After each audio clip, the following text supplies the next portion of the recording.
Hello everyone, welcome to season 2 episode 15 of struggle stories. आज के जो हमारे गेस्ट हैं उन्होंने अपने करियर की शुरुआत फार्मास्यूटिकल इंडस्ट्री से की एज अ मेडिकल रिप्रेजेंटेटिव और उसके बाद उन्होंने 2007 में डायरेक्ट सेलिंग इंडस्ट्री को ज्वाइन किया एज अ ट्रेनर और ऐसे ही उन्होंने लगातार 13 सालों तक टॉप नेशनल और इंटरनेशनल कंपनीज के साथ काम किया और अपनी इस जर्नी में उन्होंने अब बहुत सारे डिस्ट्रीब्यूटर्स की हेल्प की उन्हें ग्रो करने में। और हाल ही में 2020 के अंदर उन्होंने एक ट्रांसपेरेंट प्लेटफॉर्म लॉन्च किया है उन सभी लोगों के लिए जो डायरेक्ट सेलिंग इंडस्ट्री के अंदर अपना फ्यूचर बनाना चाहते हैं। तो चलिए मिलकर स्वागत करते हैं धीरज सिंह जी का। Hello sir, welcome to our struggle stories and thank you so much आप पार्ट बनने के लिए आए हमारे स्ट्रगल स्टोरीज की इस सीरीज़ का।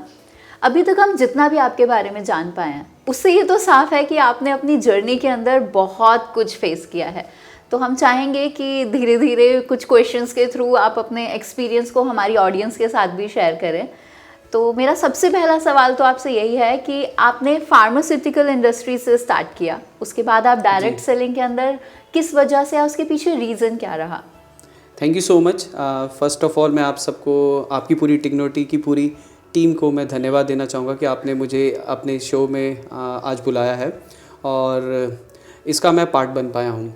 और जैसे कि आपका सवाल है कि मैं फार्मास्यूटिकल इंडस्ट्री से डायरेक्ट सेलिंग तक कैसे आया, सो फार्मास्यूटिकल इंडस्ट्री मेरी पहली चॉइस नहीं रही है।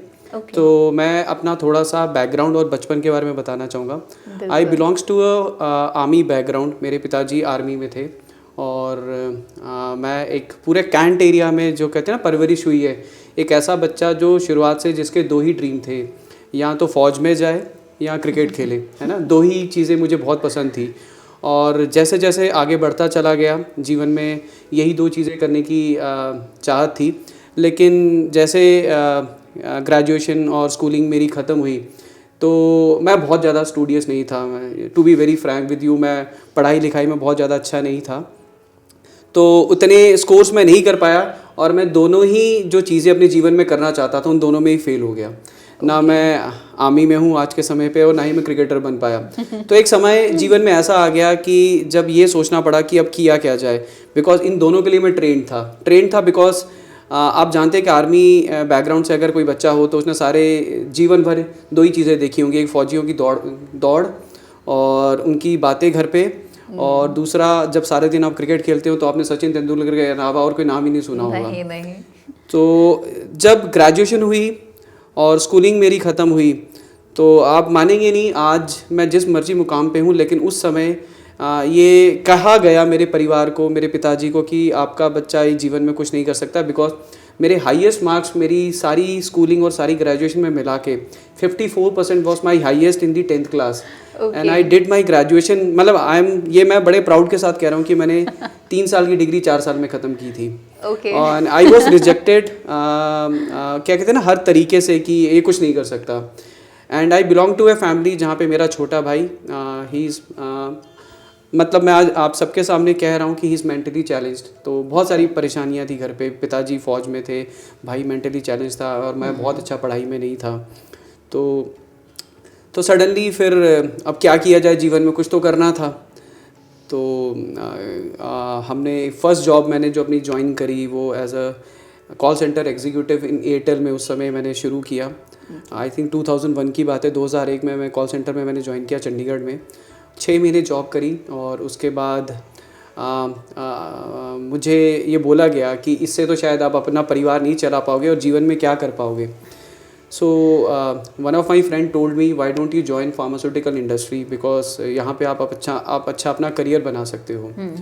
सो मैंने एक बहुत दूर चंडीगढ़ से एक जगह है, हिसार करके जगह है, आपने सुना होगा, इट इज़ वेरी फार।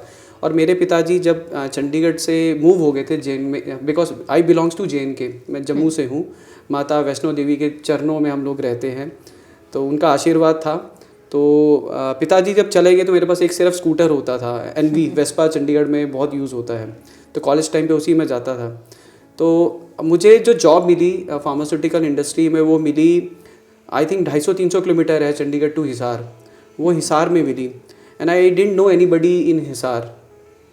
लेकिन मुझे ज्वाइन करना था तो मेरे पे स्कूटर था, स्कूटर में मैंने सामान रखा अपना सारा, बैग, मतलब कॉलेज पास आउट एक बच्चा जिसको कोई नहीं जानता हिसार में, बैग मैंने अपने आगे रखा, 2 बैग मैंने पीछे टांगे और मैं हिसार के लिए निकल गया। ओके। हिसार पहुंचा शाम को 6:30-7 बजे और वहाँ जाके मैंने एक पीसीओ में, तब पीसीओ और एसटीडीज होते थे, मैंने उनको बोला कि मैं नया आया हूँ, मुझे यहाँ कोई घर चाहिए रहने के लिए।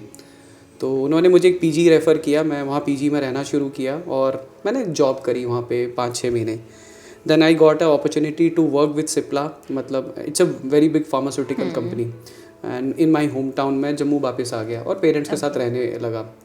लेकिन इस दौरान दोनों ही कंपनीज़ में मैंने क्या देखा कि pharmaceutical industry is a very tough industry to work. मैं कहता हूँ कि फ़ौज की कहते हैं ना, जब आप रिक्रूट जब जाता है, जो उतनी मेहनत उसको करनी पड़ती है, उतनी एक सेल्समैन को, मैं बेसिकली अपने आप को हरदम सेल्समैन कहता हूँ कि मैं सेल से जुड़ा आदमी हूँ।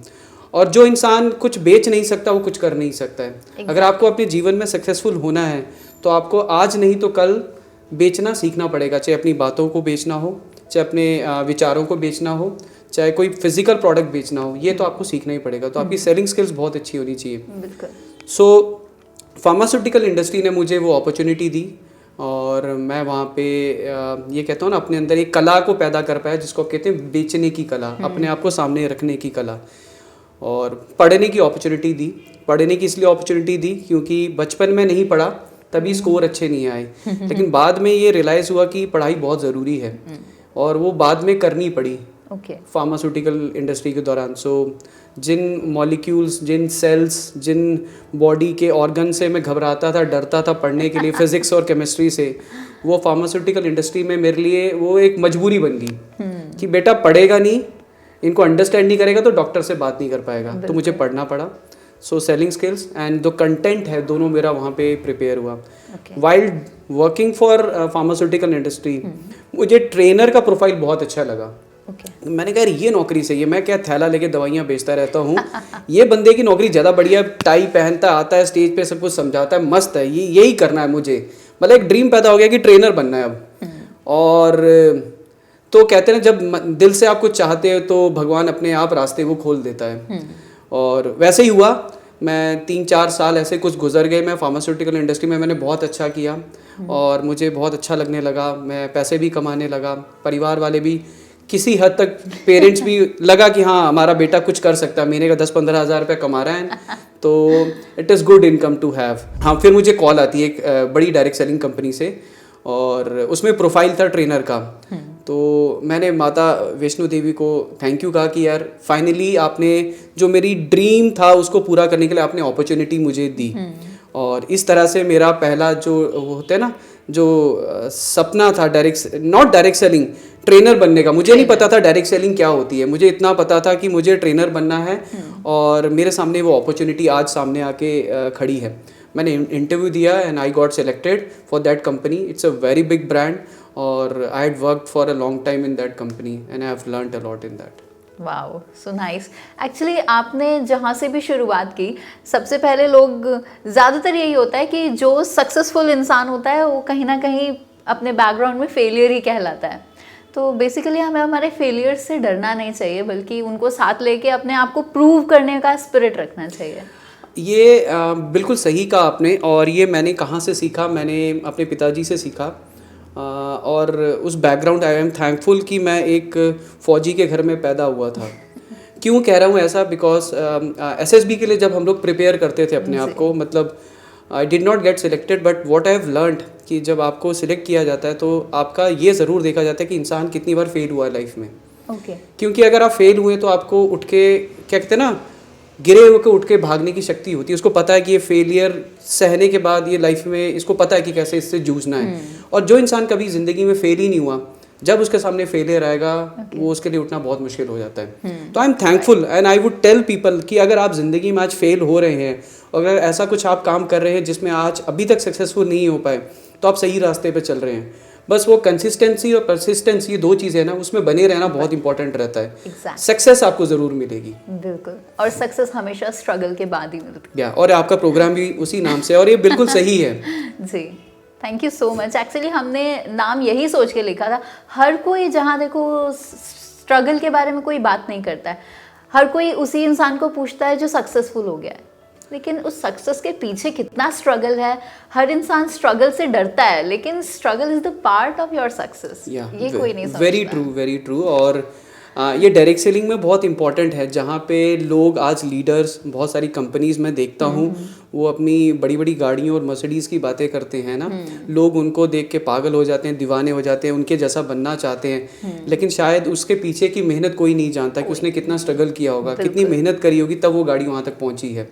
तो हमें गाड़ी का ड्रीम तो ज़रूर रखना है, या किसी एक व्यक्ति को आपने फॉलो ज़रूर अपने जीवन में करना है, लेकिन आप सबसे ज़रूरी है कि आप उसके पिछले 10 सालों का जो उसका स्ट्रगल रहा है उसको भी आपको ध्यान में रखना चाहिए। आप उसको फॉलो कीजिए, लेकिन साथ साथ उसके उस मेहनत को भी फॉलो कीजिए, तभी आप सेम रिजल्ट पे पहुंच पाएंगे। अदरवाइज मैं कहूँगा इट इज़ इम्पॉसिबल कि आप सेम रिजल्ट अचीव कर सकें उसकी बिना स्ट्रगल को झेले। बिल्कुल बिल्कुल। अभी जैसे आपने बताया स्ट्रगल इज़ द पार्ट, जैसे अभी हम बात कर रहे हैं, तो लेकिन डायरेक्ट सेलिंग के अंदर हम बहुत बार देखते हैं कि लोग कहते हैं कि आप कुछ दिन के अंदर या फिर 6 साल कुछ महीने आप मेहनत कीजिए और उसके बाद आप सक्सेसफुल हो जाएंगे, ये गाड़ी आपकी हो जाएगी, बंगला आपका हो जाएगा। क्या ऐसा पॉसिबल है? मैंने अपने जीवन में ऐसे 1-2 चमत्कार देखे होंगे, मैं इनको चमत्कार ही कहूँगा, और चमत्कारिक रिजल्ट ऐसे कुछ नहीं होते हैं। आपको कोई भी ऐसी चीज़ या कोई भी ऐसा व्यक्ति अगर आपको कहता है कि आज करिए और कल आप रातों रात अमीर होने वाले हैं, तो सरासर झूठ है। ऐसे लोगों से बचिए। आप ये ज़रूर पॉसिबल है कि अगर आप किसी भी कंपनी में, किसी भी प्लेटफॉर्म में, किसी भी काम में कुछ सालों तक रेगुलर आप मेहनत करते हैं, कुछ वर्क एथिक्स को फॉलो करते हैं, तो आप उन चीज़ों को ज़रूर हासिल कर सकते हैं। लेकिन ये कहना कि आज मैं इस पर्टिकुलर प्लेटफॉर्म में जुड़ता हूँ या इस पर्टिकुलर प्लान में काम करना शुरू करता हूँ, इस प्रोडक्ट को इस्तेमाल करता हूँ और आज से हफ्ते के बाद मेरे घर के बाहर एक बहुत बड़ी गाड़ी खड़ी होने वाली है, तो शायद मुझे तो नहीं लगता। मैंने अपने करियर में जितना भी अभी तक एक्सपीरियंस किया है, महसूस किया है, लोगों से मिला हूँ, और तो ये मुझे नहीं लगता कि सही बात है।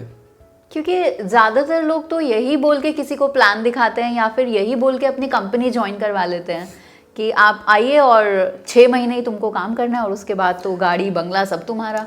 ये सरासर झूठ है। हमने तो एक्सपीरियंस किया, लेकिन कोई इस चीज़ को कैसे पहचान सकता है कि कौन सी कंपनी उसके लिए सही है? क्योंकि जो व्यक्ति जिस कंपनी में होता है उसके लिए वही कंपनी सबसे बेस्ट होती है। देखिए मैम, मेरे हिसाब से हर कंपनी अच्छी है जी। हर प्लेटफॉर्म बहुत सही है, हर कंपनी के प्रोडक्ट बहुत अच्छे हैं, बट आपको ये ध्यान में रखना चाहिए कि बिना मेहनत के कुछ नहीं मिलेगा। कुछ नहीं। आपको मेहनत करनी पड़ेगी। आपको डायरेक्ट सेलिंग क्या है, डायरेक्ट सेलिंग को समझना ज़रूरी है। हम इसको ना 3 अलग अलग वर्ड से लोग इसको जानते हैं। कुछ लोग इसको MLM बोलते हैं, मल्टी लेवल मार्केटिंग, कुछ लोग इसको नेटवर्क मार्केटिंग कहते हैं, कुछ लोग इसको डायरेक्ट सेलिंग कहते हैं। और आप देखिए इस इंडस्ट्री में कौन लोग जुड़ते हैं, ज़्यादातर महत्वाकांक्षी लोग जो जीवन में अपना कुछ करना चाहते हैं, वो लोग जो अपने जीवन में एक पार्ट टाइम अपॉर्चुनिटी का क्या कहते हैं ना, ढूंढ रहे होते हैं, जहाँ से वो एक अच्छी इनकम पा सकें और एक बहुत अच्छा लाइफस्टाइल भी पा सकें और एक अच्छे प्रोडक्ट भी अपने घर पे ला सकें, जिससे उनके घर में उनके परिवार को, उनके फैमिली मेम्बर्स को, उनके रिश्तेदारों को फ़ायदा मिल पाए। लेकिन कुछ एक गलत कमिटमेंट्स की वजह से लोग इस बहुत ही, मैं कहूँगा एक बहुत खूबसूरत इंडस्ट्री है जिसका नाम हम में से कुछ लोगों ने ख़राब कर दिया है। What is network marketing? Network marketing कुछ नहीं है ना। MLM क्या है? MLM कुछ नहीं है। ना हम नेटवर्क को मार्केट करते हैं, ना हम मल्टी लेवल कुछ चेन्स और पिरामिड को क्रिएट करते हैं। हम बेसिकली एक इंडस्ट्री का पार्ट है जिसका नाम है direct selling. Direct selling is what? Direct selling is giving an opportunity to somebody directly, है ना। किसी को आपने प्रोडक्ट डायरेक्टली दिए, आपने खुद इस्तेमाल किए, किसी और व्यक्ति ने उसे इस्तेमाल किया, और उसी प्रोडक्ट के साथ साथ आपने एक अपॉर्चुनिटी भी उसको दी कि अगर उस अपॉर्चुनिटी को वो लेता है तो ना केवल प्रोडक्ट का इस्तेमाल कर सकता है, साथ ही साथ एक वो फाइनेंशियल फ्रीडम की तरफ भी चल सकता है अगर वो चाहे। लेकिन जब आप किसी को प्रोडक्ट दे रहे हैं, आप उसको अपॉर्चुनिटी के बारे में बता रहे हैं, तो हम उसको उसके पीछे की जो मेहनत का जो होता है ना ग्राफ, कि आपको कब, कहाँ, कैसे करना है, कितना करना है, वो हम नहीं दिखाते। हम प्रोडक्ट और प्लान के साथ सीधा उसका गाड़ी का एक होता है ना गोल का पिक्चर लगा देते हैं। और हमारे साथ जुड़ते कौन है? आप देखिए सबसे बड़ी चीज़ क्या है डायरेक्ट सेलिंग में, कि एक रिक्शा पुलर भी आपका डिस्ट्रीब्यूटर हो सकता है ना, एक डायरेक्ट सेलर आपका बन सकता है, एक डॉक्टर भी आपका डायरेक्ट सेलर बनेगा, और दोनों की अंडरस्टैंडिंग में कितना फ़र्क होता है आप समझ सकते हैं, ज़मीन आसमान का फ़र्क। लेकिन प्रोडक्ट उन दोनों को सेम बेचना है, बिजनेस प्लान दोनों को सेम समझना है। और आप इतने लोगों का इंटरव्यू ले चुके हैं, आप इतनी कंपनीज के साथ आप लोग जुड़े हुए हैं, आप बातचीत करते हैं, बिल्कुल। आपको लगता है बिजनेस प्लान को अंडरस्टैंड करना इतना आसान काम है? नहीं, उसके लिए विजन चाहिए। आप किसी को अमीर बनने का तब तक नहीं बता सकते जब तक वो खुद अमीर नहीं बनना चाहता है। वो एक चीज़ है। बिजनेस प्लान की कैलकुलेशन जब हम किसी को समझाते हैं कि 2000 इधर, 4000 इधर, 6000 इधर, 10,000 इधर, क्या आपको लगता है कि एक गांव का व्यक्ति जो 10वीं पास भी नहीं है वो इस चीज़ को समझ पा रहा होगा? नहीं, एक्चुअली जब ऐसा होता है तो डायरेक्टली लोग पूछते हैं इन सब चीज़ों को साइड में रखो, तो मुझे बताओ मुझे करना क्या है और मैं कितने टाइम में मुझे क्या मिल जाएगा। आप सोचिए जब वो व्यक्ति समझ नहीं पा रहा है, उसके लिए इतना मुश्किल है, तो वो कितना आपके बिजनेस प्लान और इन चीज़ों को समझ पाया होगा? नहीं, पॉसिबिलिटीज़ बिल्कुल ना के बराबर होती हैं। तो मेरे हिसाब से आपने जो सवाल पूछा था, सही कंपनी कौन सी है, कोई भी ऐसी कंपनी, कोई भी ऐसा प्लेटफॉर्म जो अपनी चीज़ों को सिंप्लीफाइड रखे, लोगों की अंडरस्टैंडिंग के लेवल का रखे, उनको इजीली समझ में आए, कौन सी भाषा का इस्तेमाल करे जो लोगों को समझ में आती हो, है ना। मेरे लिए what is the best way of communication, है ना, मेरा प्रेफरेंस हरदम रहता है कि मैं जितना हो सके लोगों की लैंग्वेज में बात करूं, जो लोगों को समझ में आए। बिल्कुल। क्योंकि अगर समझ में ही नहीं आया, हो सकता है मैं सुनने में बहुत अच्छा लगूं, मेरी लैंग्वेज लोगों को बहुत लगे कि यार क्लासी है, बट दैट मतलब वो किसी काम की नहीं अगर लोगों को समझ में नहीं आती है। For us direct selling is emotional business, emotional weaver, जहाँ पे we are connected to each other, लोग एक दूसरे से जुड़े हुए हैं। वो प्रोडक्ट बाद में लेते हैं, सबसे पहले आपकी बातों को लेते हैं। तो एक विश्वास का बिजनेस है ना, एक दूसरे पे विश्वास करते हैं। गलत कमिटमेंट्स ना करे जो कंपनी, सही चीज़ें तथ्य सामने रखे, लोगों को ट्रेन करे, उनको एजुकेट करे, सही प्रोडक्ट दे, सही दाम पर दे, और सही समय पे हर वो चीज़ करे जो लेजिटिमेट है as per the rules and guidelines है। Okay, exactly. अभी जैसे हमने आपके बारे में जाना है तो हमें ये तो पता लगा कि आपने बहुत सारी कंपनीज के साथ एज अ ट्रेनर काम किया मैनेजमेंट टीम के अंदर, तो आपके बहुत सारे एक्सपीरियंसेस रहे होंगे इस दौरान, आपके 13 साल के एक्सपीरियंस के अंदर। तो मैं चाहूँगी कुछ ऐसी बहुत ज़रूरी बातें जो सभी को पता होनी चाहिए, तो कुछ हमारे यूज़र्स को भी बताइए, व्यूअर्स को। देखिए, इसमें सबसे ज़रूरी क्या है, आप जब भी किसी कंपनी का क्या कहते हैं ना, आप चुनते हैं कि मुझे किस कंपनी के साथ जुड़ना है, सबसे पहले आप कंपनी को नहीं चुनते हैं, आप व्यक्ति को चुनते हैं, है ना। कंपनी कभी आपके घर पे नहीं पहुंच रही है, आप उस व्यक्ति के साथ जुड़ रहे हैं। सो आप ऑब्वियसली आप लोग उन पर ट्रस्ट करते होंगे, उस व्यक्ति को जानते होंगे, तो आप हर तरीके से पहले तथ्य जान लें, कंपनी का बैकग्राउंड आप चेक कर सकते हैं, आप व्यक्ति के बारे में जानते हैं। कोई भी ऐसा व्यक्ति जो आपको रातों रात अमीर बनाने की बात कह रहा हो, कोई भी ऐसा प्रोडक्ट जो चमत्कारी हो और अगले दिन ही आपको बीमारियों से ठीक करने वाला हो, तो वो चीज़ें सही नहीं है। मुझे व्यक्तिगत रूप से ये चीज़ें सही नहीं लगती हैं, क्योंकि ऐसा कुछ नहीं होता है, ऐसा कुछ नहीं होता है, और इसमें समय लगता है, आपको मेहनत करनी पड़ती है, आपको कुछ चीज़ों को, एक प्रोसेस है उसको फॉलो करना पड़ता है, तब आप आगे बढ़ पाते हैं। दूसरा रहा एज अ मैनेजमेंट, मैंने जब बहुत सारी कंपनीज़ में अलग अलग लेवल पे काम किया है, और मैंने लगभग 2 से 3 कंपनीज़ को हेड किया है इंडिया में। और ना केवल ट्रेनिंग में, ऑपरेशंस में, मतलब ओवरऑल हेड किया है। तो मैंने क्या पाया है, चाहे वो इंडियन कंपनी हो, चाहे एक इंटरनेशनल फॉरेन कंपनी हो, कोई भी ऐसी कंपनी जहाँ पे डिस्ट्रीब्यूटर, डायरेक्ट सेलर और मैनेजमेंट के बीच में गैप रहता है, कम्युनिकेशन गैप, वहाँ पे चैलेंजेस ज़्यादा रहते हैं, है ना। तो वो कोशिश करनी चाहिए कि मैनेजमेंट और डिस्ट्रीब्यूटर लीडर्स के बीच में जो गैप है, कम्युनिकेशन गैप है, वो नहीं रहना चाहिए। बिकॉज मार्केट में कौन काम करता है, एक डिस्ट्रीब्यूटर, एक डायरेक्ट सेलर काम करता है। ही नोज़ कि क्या चल रहा है ना, क्या नहीं चल रहा है, क्या चीज़ें होनी चाहिए। तो हमें राइट फीडबैक लेनी चाहिए अपने डिस्ट्रीब्यूटर से, कंपनीज़ को भी लेनी चाहिए, और अकॉर्डिंगली अपनी स्ट्रैटेजीज पे काम करना चाहिए। सो आई एम नॉट सेइंग कि 100% मैनेजमेंट को लीडर्स पे डिपेंडेंट होना चाहिए, बट ये ज़रूरी है कि आप राइट फीडबैक लेके अकॉर्डिंगली उस पर हम लोग काम कर सकते हैं।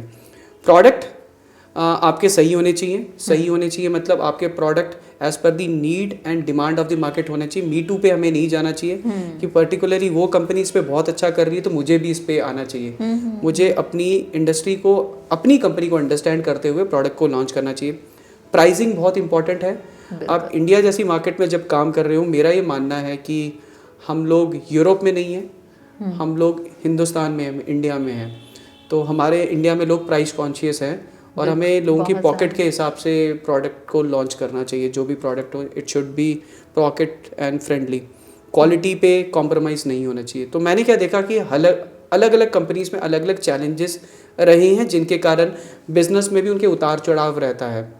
और एक जो सबसे बड़ी चीज़ है, हम लोगों ने ही कंपनी को, इस इंडस्ट्री को ख़राब किया है। स्पेशली जितने भी नई कंपनीज मार्केट में आती हैं, वो गलत कमिटमेंट्स करती हैं लोगों के साथ, बहुत जल्दी ग्रो करने के चक्कर में कई तरह की गलत चीज़ें फैलाना शुरू कर देती हैं, जिसकी वजह से लोगों के साथ भी धोखा होता है और इंडस्ट्री का नाम भी ख़राब होता है। वो बिल्कुल नहीं होना चाहिए। सर, आपकी नज़र में बहुत सारी डायरेक्ट सेलिंग कंपनीज किस तरह से लोगों की ज़िंदगियों के अंदर बदलाव ला रही हैं, पॉजिटिव चेंजेस?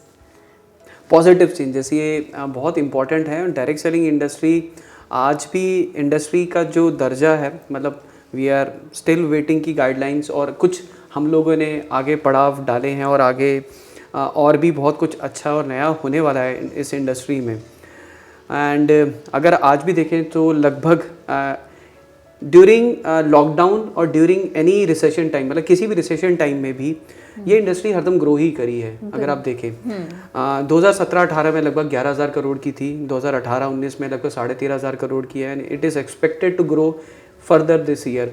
मतलब इस साल भी ये ग्रो कर रही है। लॉकडाउन में भी जितनी भी मेरी बातचीत हुई है मेरी अपने अलग अलग कंपनीज में दोस्तों से एंड फ्रेंड सर्कल में, सो मैंने कोई इंडस्ट्री में अभी तक देखा नहीं, किसी कंपनी में सुना नहीं है कहाँ पे एम्प्लॉयज़ को निकाला गया हो। मैंने नहीं सुना है कि किसी की सैलरी कट्स हुई हो। बहुत रेयर है, अगर हुआ भी होगा तो बहुत छोटे अमाउंट में या बहुत कम कंपनीज में ऐसा हुआ होगा।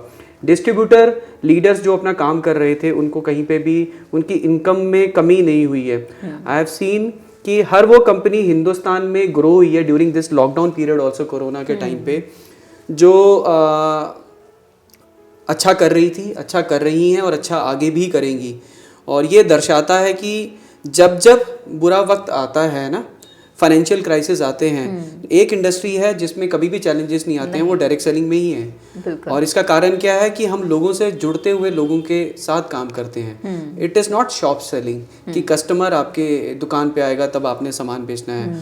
हम कस्टमर के घर जाते हैं या हम लोग डायरेक्टली कस्टमर से बात करते हैं और उनको सामान उनके घर तक पहुँचाते हैं। और उससे भी बड़ी चीज़ है, आज ये विमेन एम्पावरमेंट पे ये इंडस्ट्री बहुत बड़ा काम कर रही है।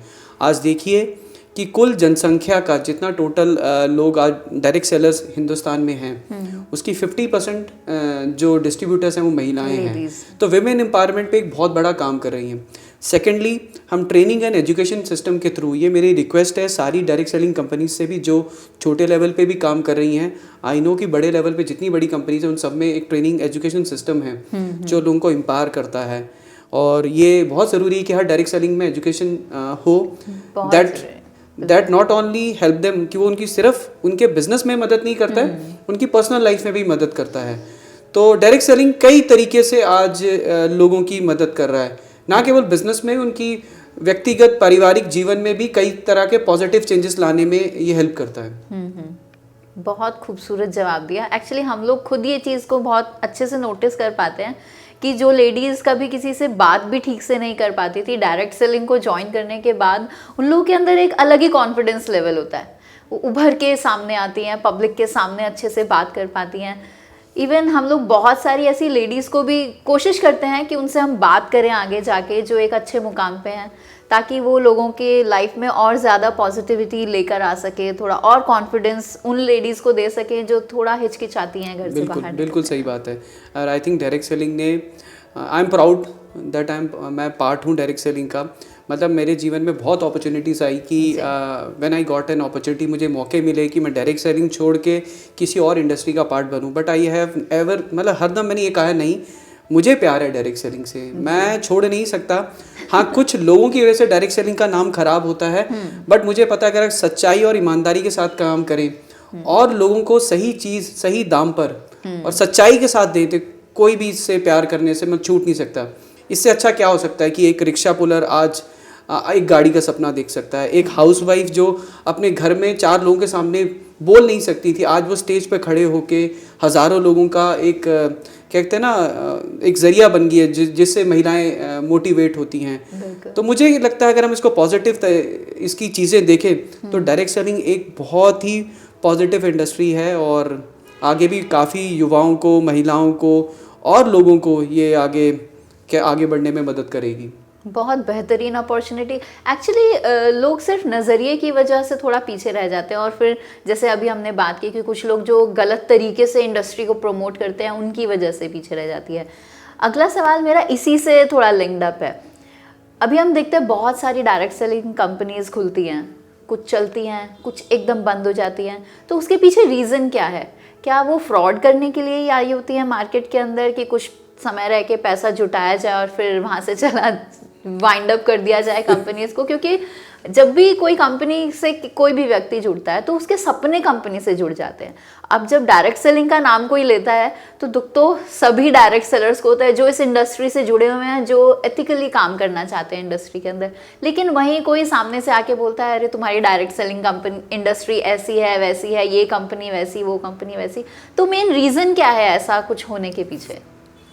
हाँ देखिए, मैंने कहा इंटेंशन किसी की गलत नहीं होती है, सभी सही इंटेंशन के साथ करते हैं, बट तरीके हमारे गलत होते हैं। देखो तरीके सही, पहला तरीका जो बार बार मैं कहता हूँ, शायद बहुत सारी कंपनीज अभी भी चल रही होंगी, उनके बहुत बड़े लेवल पे जो ऊपर लोग बैठे हुए हैं वो शायद आज भी नहीं जानते होंगे कि क्या वो डायरेक्ट सेलिंग का पार्ट है कि वो नेटवर्क मार्केटिंग का पार्ट है या MLM का पार्ट है।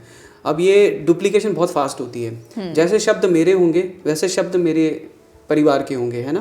घर में अगर बच्चा भी सीखता है तो सबसे पहले पेरेंट्स से सीखता है कि घर में मेरे पिताजी, मेरी माता पिता क्या शब्दों का इस्तेमाल करते हैं। तो मैं जैसे रिस्ट्रिक्ट करता हूँ, मैं अपनी जितनी भी टीम मेंबर्स हैं कि आपको पता होना चाहिए आप किसका पार्ट है ना। आप डायरेक्ट सेलिंग का पार्ट है। डायरेक्ट सेलिंग खूबसूरत इंडस्ट्री है। मैं MLM को कभी, मुझे नहीं पता क्या है MLM, मेरे को पता ही नहीं MLM क्या है।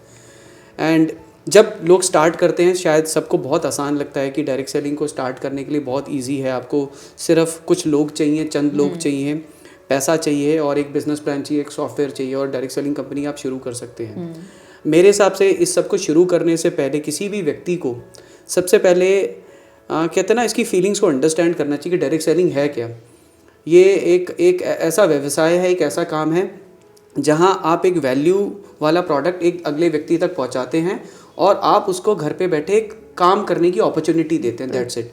जहाँ पे अब देखिए ये कितना खूबसूरत लगता है। दूसरी तरफ बातें ऐसी होती हैं कि आप पावर लैग ले लीजिए, है ना, आप ये ले लीजिए, आप इतना कीजिए, आप इतनी सेटिंग ले लीजिए और इतना पैसा आपको कल से आने लग जाएगा, आप टेंशन मत लीजिए। आप सोचिए जिसकी शुरुआत ऐसी होगी तो उसका अंत कितना सुनहरा होगा। तो जो आपका सवाल है मेरे इस जवाब में छुपा हुआ है कि जब आप स्लो एंड स्टेडी चलते हैं, आप बहुत जल्दी में नहीं होते हैं, हड़बड़ाहट में नहीं होते हैं, तो आप कभी भी कोई गलत कमिटमेंट भी नहीं करते हैं। जब आप बहुत जल्दी आसमान छूने की कोशिश करते हैं और आप बहुत जल्दी सब कुछ कर लेने की चाह रखते हैं तो आप गलत कमिटमेंट्स भी करेंगे, प्रोडक्ट का प्राइस भी बहुत ज़्यादा रखेंगे, आप मार्केट में गलत चीज़ें भी दोगे और गलत चीज़ों के कमिटमेंट्स भी करोगे और जिसकी वजह से आप कंज्यूमर के साथ चीटिंग करते हैं। और जब आप कंज्यूमर के साथ चीटिंग करते हैं तो बहुत सारे क्या कहते हैं ना, कर्मा पेज बैक, और कर्मा तो पे बैक करता ही है और वो कहीं ना कहीं आपके ऊपर एक समय के बाद आएगा ही आएगा। और ऐसे बहुत सारे एग्जांपल्स हमने मार्केट में देखे हैं। सो मेरी रिक्वेस्ट ये है सभी जितने भी डायरेक्ट सेलर्स हैं, आप अपनी कंपनी के साथ मिलके काम करिए, बहुत अच्छा काम करिए, बट जल्दबाजी मत करिए और किसी तरह के झूठे वादों में मत फंसिएगा, है ना। ये सब झूठे वादे हमको कहीं ना कहीं गलत काम करने पे मजबूर करते हैं। बहुत सही बात आपने बोली। और लास्ट में आप हमारे व्यूअर्स को कोई एक ऐसा स्पेशल मैसेज देना चाहें जिसकी वजह से वो इंडस्ट्री में लंबे समय तक टिक के काम कर सके? हाँ बिल्कुल। सो जैसे हमारे पूरी आज की बातचीत में एक चीज़ क्लियर जो मैं कहना चाहता था, मेरा मैसेज यही था कि it's a long term industry, है ना, एक लॉन्ग टर्म काम है जिसे आपको मिल के करना चाहिए। तो जितने लीडर्स हैं, जितने भी डायरेक्ट सेलर्स हैं, फर्स्ट ऑफ ऑल अपनी टीम को ट्रेन कीजिए, उनको हेल्प कीजिए, उनको मोटिवेट करिए और आगे बढ़ने में उनकी मदद कीजिए। और बहुत ज़रूरी है कि आप उनको साथ लेके आगे बढ़िए। तो जोड़ो छोड़ो is not the right attitude ना, कि जोड़ा और छोड़ा। आप साथ चलिए, ये एक टुगेदरनेस का काम है, तो साथ ही हमें चलना है। सर आपने बहुत अच्छे तरीके से मेरे सभी सवालों के जवाब दिए। एक्चुअली मेरे कुछ सवाल वो मेरे नहीं थे पर्सनली, हमें कमेंट सेक्शन में हमारे जितने भी व्यूअर्स हैं वो सभी ये सवाल पूछते हैं, तो मैंने सोचा क्यों ना किसी एक्सपर्ट से ही पूछा जाए। आई एम श्योर कि आप सभी को बहुत मज़ा आया होगा आज के इस एपिसोड में, और मैं आशा करूंगी कि आपके बहुत सारे ऐसे सवाल हमें और जानने को मिले ताकि हम धीरज सर को दोबारा अपने स्ट्रगल स्टोरीज़ का पार्ट बनाएं और उनसे बहुत सारे सवाल ऐसे ही पूछ सकें। तो thank you so much sir हमारे स्ट्रगल स्टोरीज़ का पार्ट बनने के लिए। Thank you so much. पूरी टीम टेगोनिटी को मेरी तरफ से बहुत बहुत शुभकामनाएं।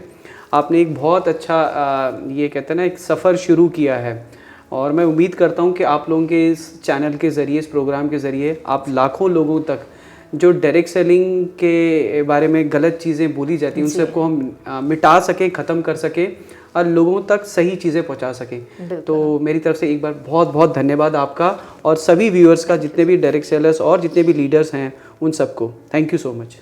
Thank you so much once again sir. और चलिए तो फिर दोबारा मिलते हैं सर से आपके बहुत सारे सवालों के साथ। तब तक के लिए अलविदा।